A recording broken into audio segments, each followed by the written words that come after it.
Hi అండి. నమస్తే. నేను మీ Lakshmi. Welcome back to our channel. ఈరోజు మనం ఎంతో టేస్టీగా కరకరలాడుతూ గోపి 65 చేసుకోబోతున్నామండి. చాలా అంటే చాలా టేస్టీగా ఉంటుంది.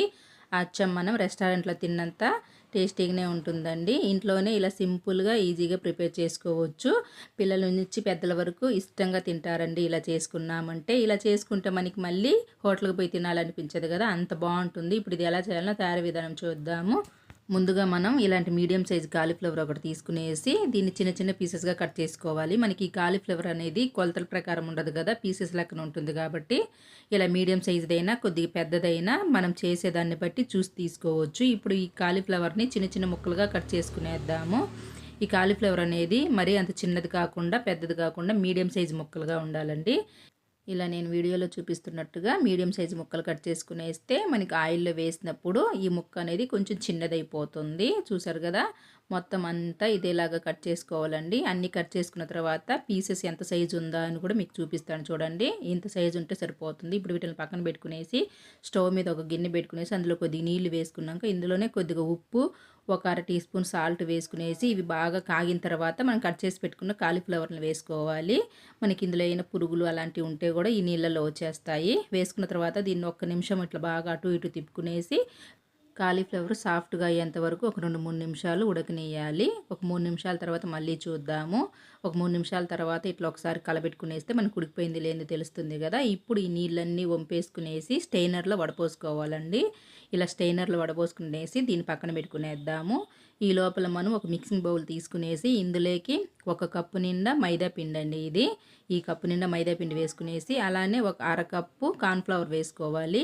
కొలత వేసి చెప్పాలంటే ఒక 3 స్పూన్లు ఉంటుంది. అలానే ఒక స్పూను మిరప్పొడి, ఒక స్పూను ధనియాల పొడి, ఒక చిటికెడు మిరియాల పొడి, అలానే పావు టీ స్పూన్ గరం మసాలా, అలానే అర టీ స్పూన్ సాల్టు, ఒకే ఒక చిటికెడు వంట సోడా వేసుకోవాలి. వంట సోడా అనేది ఇలా వేలితో తీసుకునేస్తే సరిపోతుంది. ఇప్పుడు ఇందులో ఒక స్పూన్ ఆయిల్ వేసుకునేసి ఇప్పుడు వీటిలన్నిటిని ఒకసారి ఇట్లా బాగా కలుపుకోవాలి. ఈ ఉప్పు, కారం, ధనియాల పొడి అంతా పొడికిట్ట పట్టియాలి. ఇలా కలుపుకున్న తర్వాత ఇప్పుడు ఇందులో ఒక స్పూను అల్లం వెల్లుల్లి పేస్ట్ వేసుకునేద్దాము. అల్లం వెల్లుల్లి పేస్ట్ వేసుకునేసి మరొకసారి ఈ పిండిలో కలిసిపోయేలాగా ఇట్లా బాగా కలుపుకునేయాలి. ఇలా కలుపుకున్న తర్వాత ఇప్పుడు ఇందులోనే కట్ చేసి పెట్టుకున్న కరివేపాకుని, కొత్తిమీరను కూడా వేసుకోవాలి. ఈ కరివేపాకు, కొత్తిమీర అనేది చిన్న చిన్న ముక్కలుగా కట్ చేసుకోవాలి.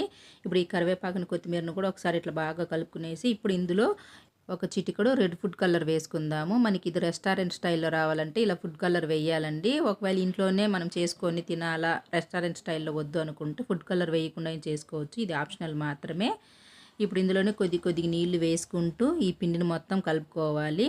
మనకి ఇది బజ్జీల పిండిలాగా రావాలండి. మరి అంత పలచగా కాకుండా, అంత గట్టిగా కాకుండా ఇలా నేను చూపిస్తూ ఉన్నాను చూడండి. ఇలా రావాలి. ఇలా బాగా కలుపుకున్న తర్వాత మీకు స్పూన్‌తో కూడా చూపిస్తాను చూడండి. పిండి అనేది మనకి ఎలా వచ్చిందా అని. చూసారు కదా! ఇలా రావాలండి పిండి. అంత గట్టిగా ఉండకుండా, పలచగా ఉండకుండా. ఇప్పుడు ఇందులో మనము వడపోసి పెట్టుకున్న కాలీఫ్లవర్‌ని వేసుకోవాలి. నీళ్ళంతా ఉడికిపోయి ఉంటాయి కదా! ఈ కాలీఫ్లవర్ ముక్కలంతా ఈ పిండికి పట్టేలాగా కలుపుకోవాలండి. పిండి అనేది అందుకే మనకి పలచగా ఉండకూడదు, గట్టిగా ఉండకూడదు. కొంచెం ఈ మాదిరిగా ఉండాలి పిండి. నేను కలిపినట్టుగా కలిపితేనే ముక్కలకి మొత్తం పడుతుంది. ఇప్పుడు దీన్ని పక్కన పెట్టుకునేసి స్టవ్ మీద ఒక బాండిల్లో డీప్ ఫ్రైకి సరిపడంత ఆయిల్ వేసుకునేసి ఆయిల్ హీటెక్కిన తర్వాత ఒక్కొక్కటిగా వేసుకునేద్దాము ఈ ముక్కలన్నింటినీ, కాలీఫ్లవర్ని. వేసుకున్న ఒక నిమిషం తర్వాత మనం ఇలా జర్లీ గంటెతో తిప్పుకోవాలండి. వెంటనే తిప్పకూడదు. ఇవి మనము అటు ఇటు తిప్పుకున్న తర్వాత గోల్డెన్ బ్రౌన్ కలర్ వచ్చేంత వరకు మంట మీడియంలో పెట్టుకునేసి ఫ్రై చేసుకోవాలండి. అప్పుడే మనకి ఇవి లోపల వరకు బాగా ఫ్రై అయిపోయి క్రిస్పీగా వస్తాయి. చూసారు కదా! మనకి ఇవి ఫ్రై అయిపోయినాయి. ఇప్పుడు వీటిల్ని ఇలాంటి జల్లెడ గంటలో తీసుకునేసి ఆయిల్ అంతా ఉడికిపోయిన తర్వాత ఒక ప్లేట్‌లో టిష్యూ వేసుకునేసి అందులో వేసుకునేద్దాము. మనకి ఎక్స్ట్రా ఆయిల్ ఏదన్నా ఉంటే కూడా పోతుంది.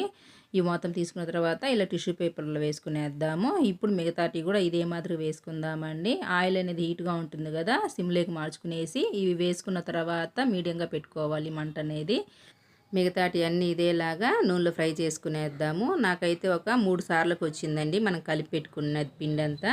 ఇలా 3 సార్లకు వేసుకున్న తర్వాత ఇదే ఆయిల్‌లో ఒక 4, 5 పచ్చిమిరపకాయలని ముక్కలుగా కట్ చేసి వేసుకోవాలి. ఇందులోనే కరివేపాకు కూడా వేసుకోవచ్చు. నేనైతే పచ్చిమిరపకాయలే వేస్తా ఉండానండి.